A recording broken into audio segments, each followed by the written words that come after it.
Hi guys, sorry I'm not here live on the link that I'm supposed to be on. I hope a lot of you guys can switch over. There is some kind of error going on with my YouTube right now, so I'm jumping on here. Well, hopefully you'll find me, and yeah, it's always fun when you're dealing with tech. Sometimes I'm going live with it.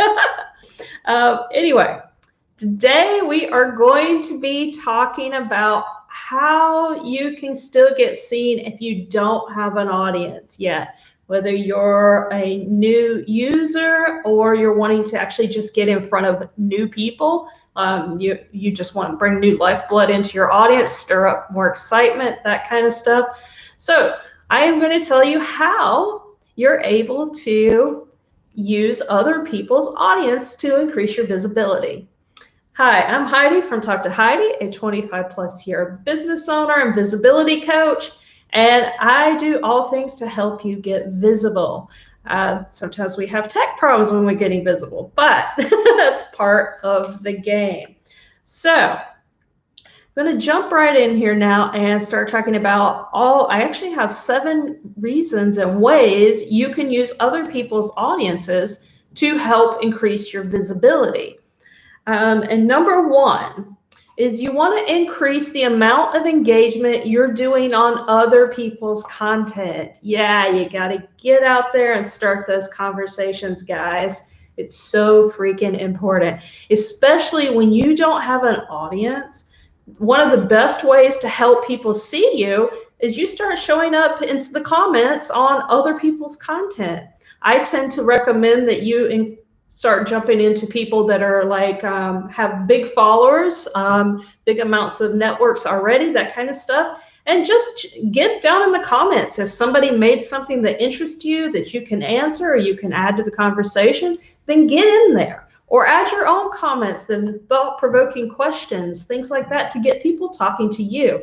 And if you do that, that is one great way to quickly increase your visibility using someone else's audience, and you'll start finding your people over there. So it's an amazingly easy way to do it. You can do 15-20 minutes a day, up to a half an hour, or as much as you want, and it will help you increase your visibility. And of course, you're using other people's audience. All right, and now I'm going to jump on into number 2, tagging people. Now, I am not talking about you put up tag walls where you've tagged 50 to 100 people or anything like that. No, but tagging is a great way to help increase visibility of your content and your stuff using other people's audience, because on any of the social media platforms, if you tag someone, they show up and comment and say something on your post, it gets put into their feed to their audience, because the algorithms assume that their audience will be interested in it because the person you tagged was. So tagging is a great way. I highly recommend that you keep your tags to 2, 3, 4 people at a time, not that many. It makes the people feel special. I know when people tag me and tag 50 other people, I'm just like, I'm not commenting. Sorry, I don't feel special. But when somebody tags me with 2 or 3 other people because they truly want my input, or they think it's something that's actually going to interest me, I definitely show up and add to the conversation. So tagging is a great way to increase your visibility and your exposure to other people's audiences. And I recommend mixing it up. Tag different people, use it regularly, and that will get your content into a bigger audience than your own. Number 3, once again, we are using other people's audiences. There are great ways to do that. Now, guys, this is not about doing this in icky ways or stealing audiences or people or trying to use people. It's about collaboration. It's about showing up and helping out. Like when you show up to comment on other people's posts, you add value. You're not sitting there, oh, go buy my stuff, go buy my chicken while you're on their content. It's not about that kind of stuff.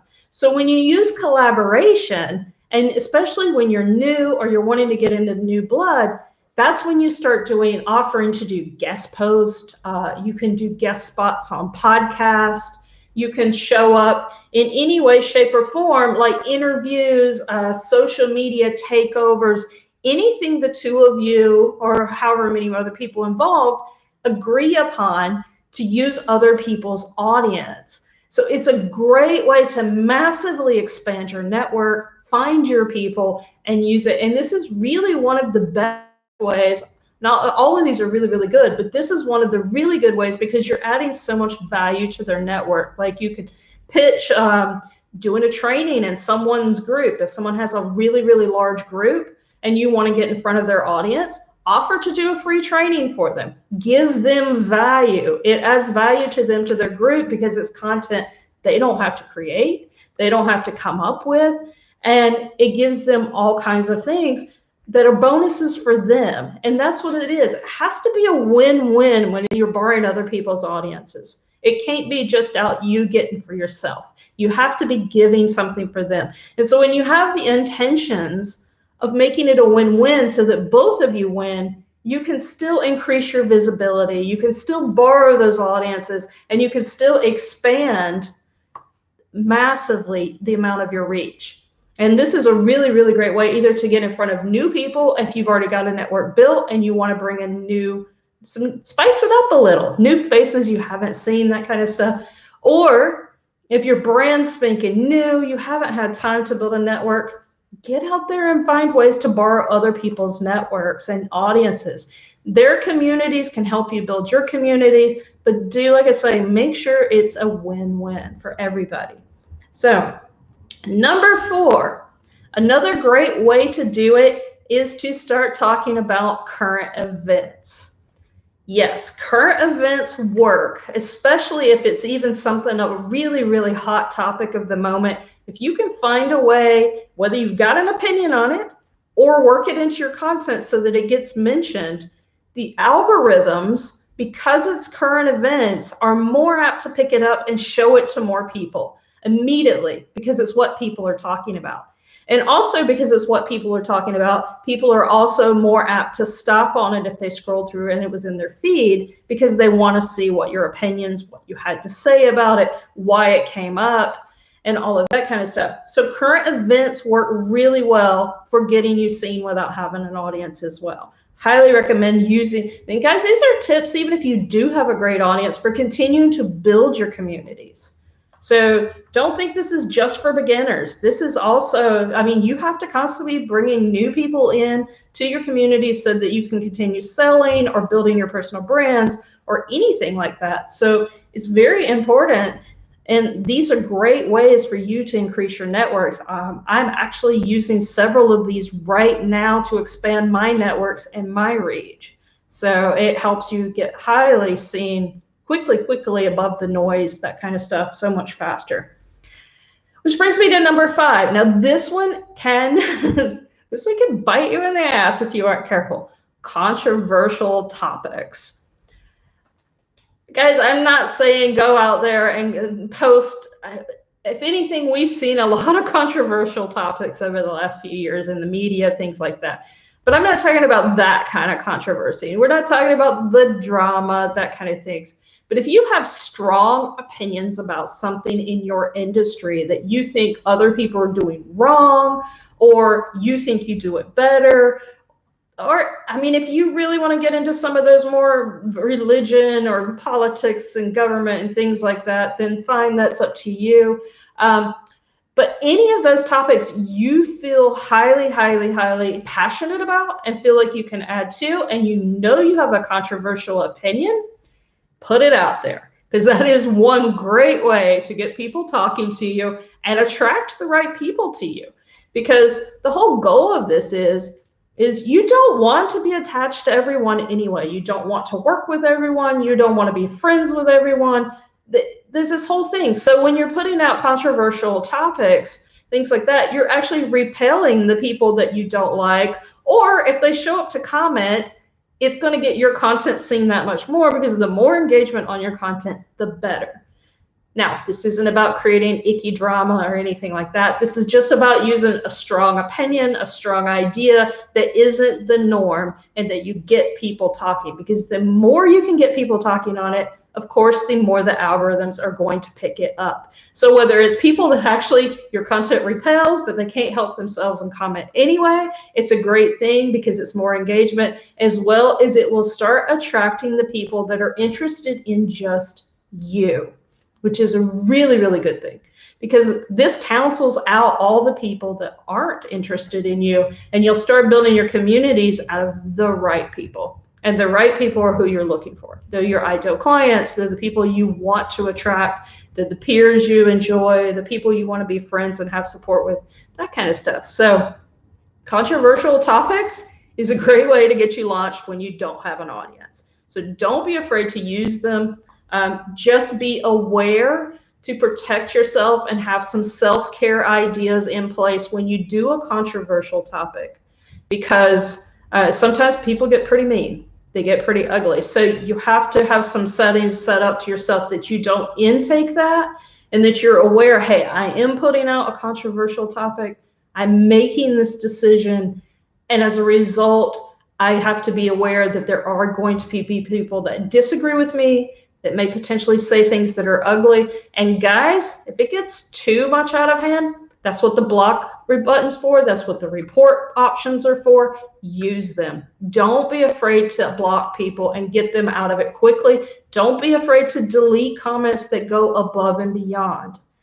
But do leave the opinions that are different than yours. Nothing spreads your authority and builds trust better than having people who disagree with you and you leave up those topics and those ideas and those opinions, because that sets up that you're a reputable person. You're willing to hear other people's ideas and stuff rather than just your own. You're not looking for drones. Definitely it's not about that. But if somebody goes above and beyond, makes threatening comments, make sure you report them, block, get rid of the comments, things like that. You don't have to deal with abuse online. So, and controversial topics can bring up quite a bit of abuse. So do be aware and be prepared to have some self-care for yourself if that happens. And as my yoga instructor likes to say, breathe. Okay. So that was number 5, the controversial topics. Number 6, hashtags.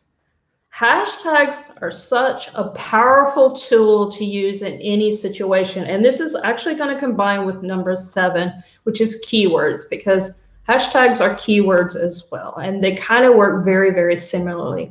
But I'm going to start with hashtags. A lot of people follow the hashtags that they like on whatever social media platforms they're on. Now, Facebook's not such a big one for using hashtags, but most of the rest of them are. And that's why it's important to know and start using them. But you, like on LinkedIn, there's a really big one that a lot of people follow, and that's hashtag captioned. And that's for people, 80% of the people on LinkedIn only watch videos if they have captions on them. And to eliminate the ones that don't, they just search and follow hashtag caption to eliminate anything that doesn't have captions, which means if you're not using that hashtag and you are captioning your videos, you're missing out on a huge crowd of people. Now, the big thing with hashtags is they're used differently for every single platform, whether it's Instagram or Twitter, LinkedIn, Pinterest is using them. So all of these, it's important to know how to use them properly. But hashtags are a great way to increase your visibility, especially if you're using ones with higher follower counts on, say, Twitter and LinkedIn. Now, Instagram, if any of you are aware of that, that can become a problem. So you have to find the less popular hashtags to get your visibility up more on Instagram. So it's important to know how to use the hashtags per the platform you're planning on it, but don't be skipping the hashtag use. And also make sure you create anywhere 1 to 2 branded hashtags. These are hashtags that refer just to your business. And that way, as people get to know you and stuff like that, they can follow your hashtags to find your stuff. But most of the time, you're going to want to use generic ones, just overall, say hashtag copywriter, or like I said, with captioned, that kind of stuff, because people are actually searching for those topics. So unless they know about you, your branded hashtag won't work in that case. And that's why it's great to use a mixture of both. But hashtags are a great way to increase your visibility, which also leads me to number 7, as I've already mentioned, which is keywords. Now, everybody, a lot of people hear keywords and they cringe. I did an entire training on keywords last week, so I'm not going to jump into them heavily. If you want to, check out my live last week on keywords, but I am going to tell you how to use them when you don't have a big audience to get seen more. Keywords are the search term, word, or phrases that people are actually using to search for you. And that's why it's so important that you use keywords in everything you do, whether it's on social media, whether it's for Google, whether it's in your blogs, it's in your content, it's in your profiles, it's in your headlines. You want keywords in everything. And by using keywords, when people search, if you have the keyword there that they're searching for, the search engines, inside of social media platforms, those are search engines as well, not just Google or Bing or Firefox or all that. Actually, each social media platform has its own search engines as well. So it's very, very important that you're using keywords in all of those things to help you get found. And that way, when people actually search for you, search for your hashtag, search for your keyword, you will show up. So that's why it's really, really important, because you can build your audience so quickly if you're using the right types of hashtags. My yoga instructor, per se, she would be using keyword yoga and a couple of quite a few others, things like that, to help her get found. But yeah, so that is the 7 things as to how you can use other people's audiences to help you increase your visibility. Number 1 was increase the amount of engagement you're doing. Number 2 was tagging other people. Remember, no tag walls. We're not tagging 50 to 100 people. We're not tagging 20 people. Anywhere from 1 to 5 per post, unless you have a good reason for adding more. Also, and then number 3, we're going to use other people's audience by offering value, whether it's through guest posting, showing up on a podcast as a guest, to social media takeovers, any way and every way that you can actually collaborate with those people and make a win-win situation. And then number 4, you're going to use current events. 5 is controversial topics. Remember the self-care with those. Number 6 is hashtags. And number 7 is keywords. Using those 7 things, you can actually go from having no audience to increasing your audience size really, really quickly. But plus, if you've already got an audience, you can expand. Say you had an audience of 5,000, you collaborate with somebody who has audiences of 20, 30, 40,000 followers, you've just massively expanded the size of your reach. So as you can see, collaboration and using other people's audiences can work in your favor hugely. So guys, if you've enjoyed this, make sure you like and subscribe. I'm also going to be dropping a link. I've got a 5-day interactive workshop coming up where we're going to be doing live Zooms every day. There'll be video lessons and worksheets, all that kind of stuff. So I'll drop the link if you want to get signed up for that. And like I said, like and subscribe, and stay tuned for next Thursday, same time, same place, and we'll be talking again. Thanks for showing up, and I'll see you next week. Ciao.